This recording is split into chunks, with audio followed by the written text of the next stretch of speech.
민수기 36장 1절에서 13절까지의 말씀입니다. 민수기 36장 1절부터 13절까지의 말씀인데 우리 13절 말씀만 읽도록 하겠습니다. 13절입니다. 이는 여리고 맞은편 요단가 모압 평지에서 야훼께서 모세를 통하여 이스라엘 자손에게 명령하신 계명과 규례니라. 아멘. 오늘은 민수기의 마지막 시간입니다. 민수기는 광야 40년 생활과 이 세월 가운데에서 어떻게 이스라엘 백성이 세대가 교체되었는지에 대한 내용이 기록되고 있는 말씀입니다. 또한 출애굽 1세대들과 또 2세대들의 인구조사를 통해서 하나님이 이스라엘 백성을 애굽 땅에서부터 광야까지, 과거서부터 현재까지 어떻게 인도하시고 보호해 주셨는지에 대해서 알려주고 있는 말씀이죠. 또 민수기 후반부에는 이제 광야 40년 생활을 마친 이스라엘 백성들이 가나안 땅을 바로 앞에 두고 가나안 땅에서 어떻게 살아야 할지에 대한 하나님의 말씀을 청종하는 모습이 기록되어 있습니다. 특별히 오늘 민수기 마지막 장, 바로 36장은 가나안 땅에 들어가 얻게 되는 기업에 대한 내용이 기록되고 있는 것이죠. 오늘 1절과 2절 말씀을 다 같이 보도록 하겠습니다. 요셉 자손의 종족 중 므낫세의 손자 마길의 아들 길르앗 자손 종족들의 수령들이 나와 모세와 이스라엘 자손이 수령된 지휘관들 앞에 말하여 이르되 야훼께서 우리 주에게 명령하사 이스라엘 자손에게 제비 뽑아 그 기업의 땅을 주게 하셨고 야훼께서 또 우리 주에게 명령하사 우리 형제 슬르브핫의 기업을 그의 딸들에게 주게 하셨은즉. 오늘 주된 내용은 이 여인들이 가지고 있는 이 기업들을 어떻게 처리해야 하는지에 대한 말씀을 하고 있는 것입니다. 여러분들이 기억하고 계신지 모르겠지만 민수기 27장 1절에서 11절 말씀을 보면 이 므낫세 자손들 중에서 딸들만 있는 집안에서 자신들이 가나안 땅의 기업을 어떻게 받아야 될지 하는 그런 질문하는 장면이 나옵니다. 지금 이 민수기 기록된 시기가 지금으로부터 한 약 3,000년 정도 좀 넘게 되는데, 이때 당시에는 여성이 부모의 재산을 제대로 물려받지 못했죠. 한 가정에 아들이 있으면 대부분 그 부모의 재산을 물려받게 되고, 딸들은 잘해봤자 시집가기 위한 지참금만 남겨주었다라는 것입니다. 그때 상황이 그랬어요. 이스라엘 백성들이 가나안 땅에 들어가서 땅이 분배될 때도 이 한 가정의 가장이나 아들들의 이름으로 분배가 되었습니다. 그런데 이 므낫세 지파에 속한 한 가정에서 애매한 일이 발생하게 된 거예요. 이제 가나안 땅에 들어가는 것을 바로 목전에 앞에 두었는데, 이 시점에서 이 집안의 가장이자 유일한 남성이었던 아버지가 나이가 들어 죽게 되는 일이 생긴 거예요. 그래서 이 가정은 자식들이 딸들만 있는 딸딸이 집안이었던 것이죠. 아들이 없고 딸들만 있는 이 가정에 과연 어떻게 이 가나안 땅을 분배해 주어야 하는가? 이것이 당시 이 남성이 없는 여성들만 있는 가정의 가장 큰 고민이었던 거죠. 그래서 민수기 27장 1절에서 11절에서 이런 상황에 처한 여인들이 자신들의 상황을 모세에게 가서 호소하여 자신들에게도 가나안 땅을 분배해달라라고 이야기하게 됩니다. 당시 이 여인들은 아직 시집을 가지 않는 상태였어요. 시집을 가면 남편들이 그들을 책임지겠지만 아직 시집을 가지 않았기 때문에 자신들이 먹고 살아가야 할 길, 스스로 해결해야 할 수밖에 없었다는 것이죠. 그런데 만약 가나안 땅에서 땅을 분배하지 않는다면, 분배받지 못한다면 자신들이 먹고 살 길이 막혀버렸다는 거예요. 그래서 모세에게 나아가서 아버지와 아들이 없는 자신들과 같은 여인들만 살고 있는 가정에도 이 가나안 땅을 달라고 호소하게 되죠. 이 호소를 들은 모세가 하나님께 나아가 묻자 하나님이 여인들만 있는 가정에도 가나안 땅을 분배해 주어야 한다라고 알려주었습니다. 그래서 이 민수기 27장 1절에서 11절에 그 일들이 있은 후에 얼마의 시간이 지났어요. 그래서 27장에는 이제 여인들에게 가나안 땅을 분배해 주기로 간청했던 그 여인들인 바로 므낫세 지파에 속했던 여성들이었습니다. 그러니까 오늘 이 본문의 36장을 보면 이 므낫세 지파의 수령들이 나와 민수기 27장에 가나안 땅을 분배받기를 간청했던 여인들의 이야기를 꺼내면서 그들이 분배받은 땅에 대해서 이야기하기 시작하는 내용이 바로 오늘 36장의 말씀입니다. 우리 3절과 4절 말씀을 보도록 하겠습니다. 3절과 4절입니다. 그들이 만일 이스라엘 자손이 다른 지파의 남자들의 아내가 되면 그들의 기업은 우리 조상의 기업에서 떨어져 나가고 그들이 속한 그 지파의 기업에 첨가되리니 그러면 우리가 제비 뽑은 이 기업에서 떨어져 나갈 것이요 이스라엘 자손의 희년을 당하여 그 기업이 그가 속한 지파에 첨가될 것이라. 그런즉 그들의 기업은 우리 조상 지파의 기업에서 아주 삭감되리이다. 이 얘기가 무슨 내용입니까? 그러니까 므낫세 지파에 속한 여인들이 땅을 분배받았는데 앞에도 얘기한 것처럼 모세에게 간청해서 땅을 분배받게 되었어요. 그래서 므낫세 지파에 속한 여인들이 땅을 분배받게 된 것입니다. 근데 만약 그녀들이 다른 지파 사람들에게 시집을 가게 되면 과연 어떻게 이 땅에 대한 소유권이 어떻게 해야 하는가라고 질문을 시작하는 거예요. 가나안 땅을 지파별로 분배를 받았어요. 그리고 다시 그 지파 안에 속한 자손과 가족별로 분배를 받게 됩니다. 지파라는 큰 울타리 안에 그 지파 안에 속한 사람들이 땅과 기업을 얻고 살아가는 것이에요. 그 당시에 남자에게 땅의 재산권이 있었기 때문에 결혼하면 남자의 집에 여자가 들어와 사는 그러한 문화였습니다. 그런데 여자에게는 땅을 물려주지 않고 오직 남자에게만 땅을 물려주었는데, 그래서 한 지파의 남자가 다른 지파의 여자와 결혼해도 땅에 대한 재산권이나 어떠한 기업에 대한 재산권이 늘 남자에게 있었기 때문에 남자가 속한 지파의 땅은 그대로 유지되었던 거예요. 그러니까 지파를 분배받은 땅의 크기가 변함없이 유지되었던 것입니다. 그런데 중요한 것은 이제 남자가 없는 경우예요. 여인들이 땅의 재산권을 가지게 되는데 그녀들이 시집을 갈 경우에 그 여자의 재산권이 남편에게 넘어가는 경우가 생기게 된다는 거예요.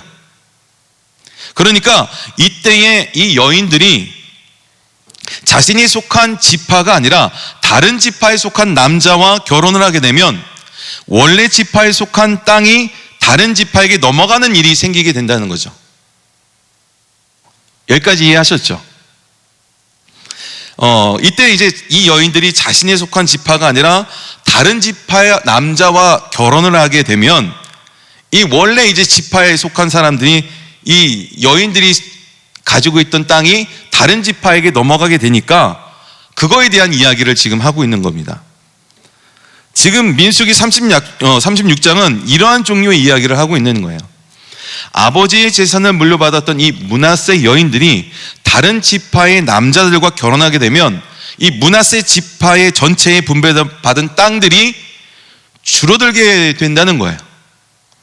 그래서 모세가 이런 므낫세 지파의 수령들의 이야기를 듣고 하나님께 물어보는 장면이 바로 이 36장의 시작인 것이죠. 근데 사실 참 별걸 다 물어보는 것 같아요. 그런데 그 질문을 하나님 앞에 하니까 어떻게 대답합니까? 5절 6절 말씀을 보도록 합시다. 모세가 야훼의 말씀으로 이스라엘 자손에게 명령하여 이르되 요셉 자손 지파의 말이 옳도다. 슬로브앗의 딸들에게 대한 야훼의 명령이 이러하니라. 이르시되 슬로브앗의 딸들은 마음대로 시집가려니와 오직 그 조상 지파의 종족에게만로만 시집갈지니. 그러니까 5절 말씀을 보니까 하나님께서 므낫세 지파의 수령들이 걱정이 옳다라는 거예요. 사실 우리가 지금 시대를 살고 있는 저와 여러분들이 지금의 이 상황을 보면 특별하게 문제가 될 것이 아니라고 생각을 합니다. 왜냐하면 너무나도 자율적인 어떠한 그러한 시대를 살고 있기 때문에 딸들이 받은 재산들은 당연히 딸들 것이다 라고 간단하게 생각하면 됩니다. 근데 오늘 이 말씀을 보니까 지금 시대와는 조금 다른 생각들을 하나님께서는 하셨던 것 같아요. 어쨌든 이 므낫세 지파의 수령들이 걱정이 옳다라고 하는 거예요. 하나님이 지파별로 주신 기업을 소중하게 생각하고 그것을 지키려고 했던 그들의 걱정이 합당했다라는 겁니다. 그러면서 이 므낫세 지파에 속한 여인들이, 특별히 아버지의 재산권을 가진 여인들은 자신의 지파, 바로 이 므낫세 지파들의 남자들과 결혼을 해야 한다라고 말씀합니다. 그렇게 하면서 므낫세 지파에서 주어진 땅이 다른 지파에게 넘어가지 않도록 유지될 수 있게 하나님이 말씀하신 거예요.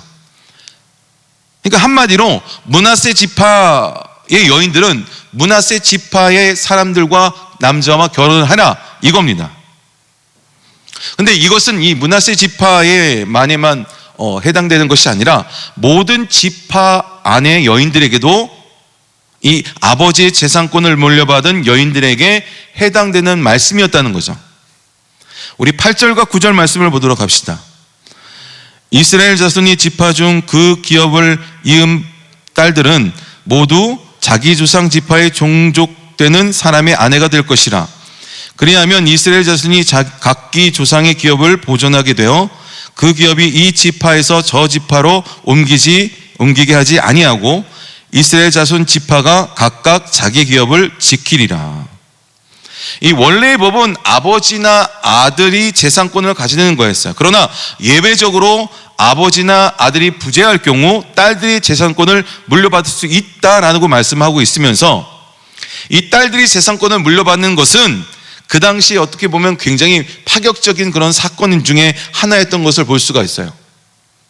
구약시대의 3000년 전 여인들에 대한 어떤 인권이나 어떠한 그들에 대한 어떠한 대우는 그렇게 최소한의 배려들도 없었던 시기였기 때문에 어떻게 보면 지금 시대에 사는 여성들은 부당하다라고 생각할 수 있을 겁니다. 근데 하나님은 벌써 이때서부터 여성들의 인권을 존중하셨던 것을 우리가 말씀을 통해서 보게 되죠. 하지만 어쨌든 이 맡은 자의 책임이 크듯이 아버지의 재산권을 물려받은 여인들은 이 아버지의 자신들에 속한 지파 안에서만 결혼하도록 하나님은 허락하셨습니다.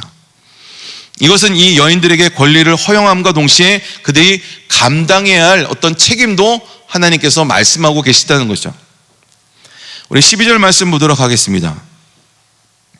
그들이 요셉의 아들 므낫세 자손의 종족 사람의 아내가 되었으므로 그들의 종족 지파에 그들의 기업이 남아 있었더라.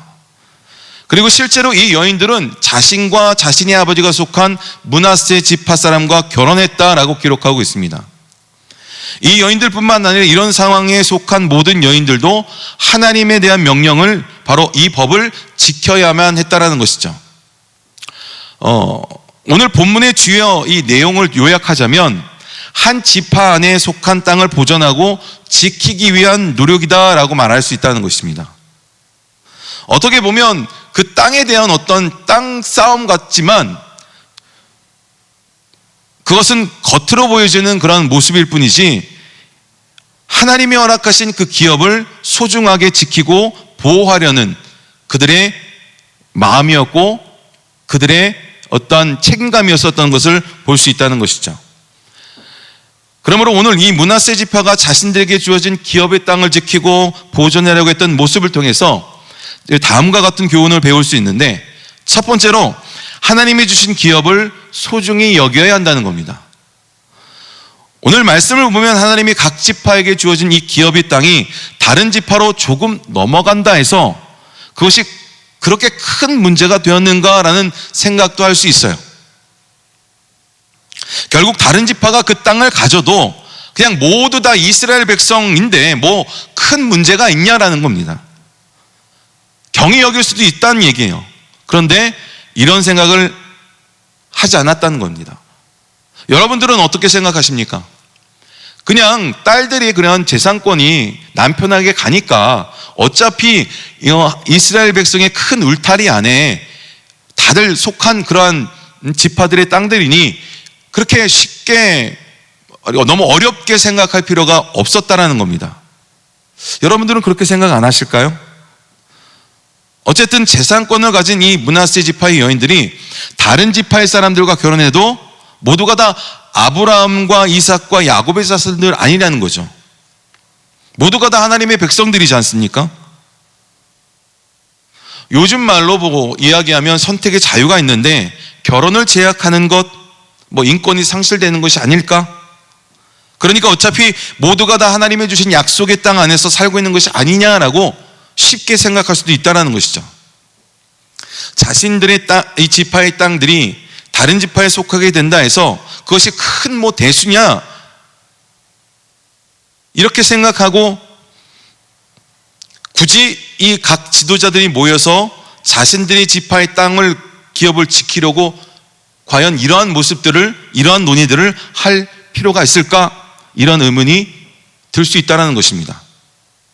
사실 어떻게 보면 욕심이 아닌가라는 생각도 든다는 거예요. 너무 자기 지파에 대한 어떤 자기 속한 어떠한 지역에 대한 이기적인 욕심이 아닌가라고 생각할 수도 있다는 것입니다. 그런데 하나님은 분명 그들의 생각이 옳다라고 여기셨다는 거예요. 우리 5절 말씀 다시 한번 보도록 합시다. 모세가 야훼의 말씀으로 이스라엘 자손에게 명령하여 이르되 요셉 자손 지파의 말이 옳도다. 요셉 지파는 둘로 나눠서 에브라함과 므낫세 지파로 되었어요. 그러니까 어쨌든 요셉 지파의 말이 옳도다라고 말하는 것은 바로 므낫세 지파의 그러한 수령들의 걱정이 하나님이 보시기에 잘못되지 않았다라는 거예요. 우리가 생각했을 때는 그게 그렇게 큰 문제야? 아니 정말로 너무 자기 어떤 지역에 대한 욕심 아니야? 라고 생각할 수 있지만 하나님이 보시기에는 그것이 옳다라고 말씀하고 있는 거예요. 그러니까 각 지파에서 하나님이 분배해 주신 가나안 땅의 기업이 줄어드는 것은 하나님의 뜻이 결코 아니었다라는 거죠. 반대로 다른 지파의 땅을 자신의 지파의 땅으로 삼는 그런 기업을 늘리는 것도 하나님의 뜻이 결코 아니었다라는 겁니다. 하나님이 주신 기업의 땅이 얼마나 되든 그것으로 만족하고 그것을 잘 지키고 관리하는 것이 바로 하나님의 뜻이었다는 겁니다. 이렇게 므낫세 지파가 기업의 땅을 지키려고 노력했던 이유는 그것이 하나님이 그들에게 주신 약속의 땅이었다는 거예요. 가나안 땅을 주시겠다고 처음 약속한 때가 그때가 바로 조상 아브라함 때였습니다. 아브라함 때부터 한 5,000년이 훨씬 지나서요 마침내 그들의 후손들이 이 가나안 땅을 기업으로 받게 되었어요. 그들에게 주어진 이 기업의 땅은 하나님이 주신 선물로 주어진 겁니다. 그렇게 쉽게 주어진 것이 결코 아니라 아주 오랜 시간 동안 기다림을 통해서 얻어진 매우 값진 선물이었다는 것이죠. 이 땅을 얻기 위해서 얼마나 많은 인내의 시간이 필요했고 연단과 훈련의 과정을 필요했는지 므낫세 지파 사람들은 너무나도 잘 알고 있었다는 것이죠. 그래서 그들은 이 기업의 땅에 대해서 매우 민감하게 반응하고 있다는 것입니다. 무엇보다도 약속의 땅 안에서 그들이 살아간다는 것은 하나님이 그들과 함께 하신다는 가장 확실한 증거였기 때문이에요. 반대로 약속의 땅을 잃어버린다는 것은 하나님이 그들을 버리신다는 상징이 되었기 때문이에요. 그래서 그들이 땅이 줄어드는 것, 조금 땅이 어떤 다른 지파로 옮겨지는 것, 이런 것들이 그냥 인간적인 어떠한 양의 분배가 아니라 이 약속의 땅을 조금이라도 잃어버린다면 하나님이 나를 떠나셨다라는 그러한 마음과 그러한 믿음이 그들 안에 있었다는 겁니다. 그래서 그들은 절대로 하나님이 허락하신 그 약속의 땅, 아니 하나님이 나와 늘 함께 하시는 그런 믿음이, 우리의 그런 삶이 변함없이 늘 한결같았다는 것을 오늘 말씀을 통해서 배우게 된다는 거예요. 사실 이 하나님이 이 약속의 땅을 잃어버린다는 것이 이 하나님이 그들을 버리셨다는 상징이 열왕기하나 역대하의 후반기에 보면 이스라엘 백성이 타락하고 부패했을 때 하나님이 그들이 주신 약속의 땅을 빼앗는 사건이 나타나게 됩니다. 그래서 이방 나라의 포로로 끌려가는 징계를 내리시죠. 그래서 하나님이 내리신 최고의 징계는 이 약속의 땅에서 이스라엘 백성들을 쫓아내버리는 것, 바로 그것이었다는 것이죠. 그만큼 약속의 땅 안에 있다는 것은 이스라엘 백성에게는 축복이었고 하나님이 그들과 함께 하시는 가장 큰 증거가 되었기 때문에 그들에게 주어진 기업의 땅을 절대로 누구에게도 양보할 수 없는 가장 소중한 은혜의 선물이었던 것입니다. 그래서 이 기업을 소중하게 여긴다는 것은 하나님이 주신 그 선물을 소중하게 여긴다는 의미를 담고 있고, 한 발 더 나아가서는 그들과 함께 하신 하나님의 약속을 소중하게 여기는 삶의 모습이 바로 그들의 모습 가운데 증거되고 있다는 것이죠. 저와 여러분들은 어떠십니까? 하나님이 허락하신 그 약속과 그 기업을 다른 사람에게 빼앗기지 않기 위해서, 아니 어떤 세상적으로 우리가 나갔을 때 정말로 하나님의 축복에 거하지 못하는 그런 안타까움이 저와 여러분 삶 가운데 있게 되기를 주님의 이름으로 축원합니다. 두 번째로 우리가 배워야 할 그러한 교훈은 하나님이 주신 기업에 대한 책임감을 가져야 한다는 거예요. 하나님이 주신 이 가나안 땅의 기업은 값싼 것이 결코 아닙니다. 아주 소중한 것임을 그들은 40년의 기간을 통해서 확실히 깨달았어요. 그 땅을 얻기 위해서 40년 동안 얼마나 많은 기다림과 연단의 시간을 보냈을까. 바로 하나님의 선물은 값없이 주어지지만 그 선물을 받아 누릴 수 있는 사람이 되기 위해서는 하나님의 백성들을 훈련시키고 연단시키는 일이 이루어지신다는 거예요. 오늘날도 하나님은 우리에게 주신 많은 은혜의 선물을 우리에게 허락하셨습니다. 제일 중요한 선물은 구원의 은혜고 천국의 소망이죠. 하나님이 이 구원의 은혜와 천국의 소망을 우리에게 선물 주시기 위해서 여러분들도 아신 것처럼 어떠한 값비싼 희생을 치료했는지 너무나도 잘 알고 있다는 겁니다. 바로 예수 그리스도를 십자가에 내어놓으심으로 인해서 우리에게 그 은혜를 선물로 허락해 주셨다는 것을 우리는 늘 기억하고 감사하게 생각해야 한다는 것이죠. 은혜의 선물은 값없이 우리에게 주어졌습니다. 그래서 구원의 은혜를 받은 저와 여러분들은 늘 하나님의 백성과 하나님의 자녀답게 합당하게 살기를 하나님께서는 원하시고 계신다는 것을 우리가 깨달아야 한다는 거예요.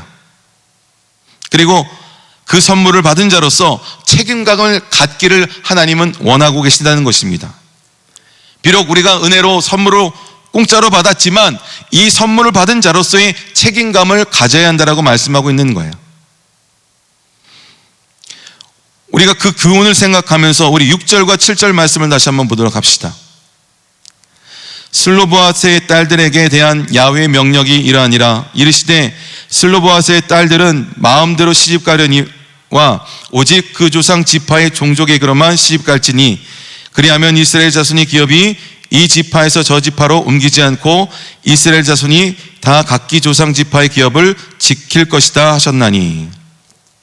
이 슬로보아스의 딸들에게 하나님이 맡기신 책임은 자신들이 속한 지파와의 남자들과 결혼하라는 이야기예요.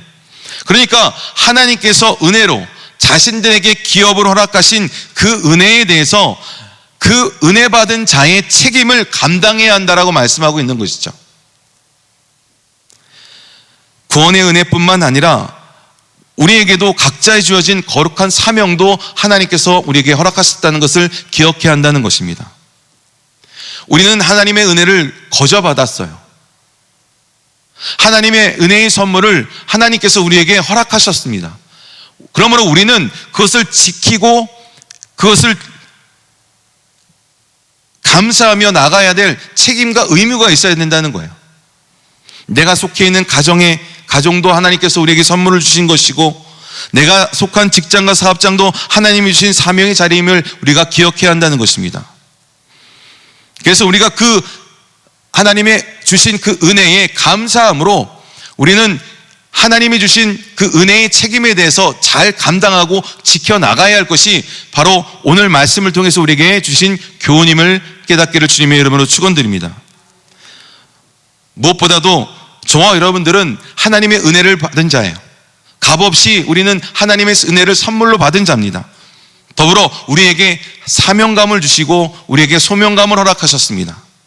그 소명과 사명의 자리에서 저와 여러분들은 그 소명과 사명에 대한 그 은혜에 대한 그 소중하고 감사한 자리에 책임감을 갖고 늘 믿음을 지키는 저와 여러분 삶이 되기를 주님의 이름으로 축원합니다. 오늘 므낫세 지파의 여인들이 자신에게 주어진 기업을 소중히 여기고 책임감 있게 감당했듯이 저와 여러분에게 맡겨진 가정과 또 저와 여러분에게 맡겨진 일터와 또한 저와 여러분에게 맡겨진 이 교회의 사명감, 교회에 대한 어떤 책임감, 이 모든 것들이 여러분들이 책임과 맡은 바 책임을 다할 수 있는 자리에 나가시기를 주님의 이름으로 다시 한번 축원합니다. 오늘 이 민수기를 마무리하면서 정말로 지금껏 우리에게 하나님의 은혜를 우리가 뒤돌아보고 또 앞으로 우리가 이루어질 하나님의 어떤 약속의 땅에 이루어진 하나님의 기업을 허락하신다는 그런 믿음을 가지고 여러분의 삶 속에서 진정 하나님의 은혜에 늘 감사하고 또 하나님이 허락하신 그 소명과 사명의 책임감을 감당해서 정말 우리 순복음 도봉교회를 빛내고 또 여러분의 삶의 자리에서 하나님의 영광과 축복을 누릴 수 있는 귀한 삶이 되기를 주님의 이름으로 축원합니다. 기도하겠습니다. 주님, 오늘도 주께서 저희들을 사랑하시고 은혜 가운데 함께하여 주셔서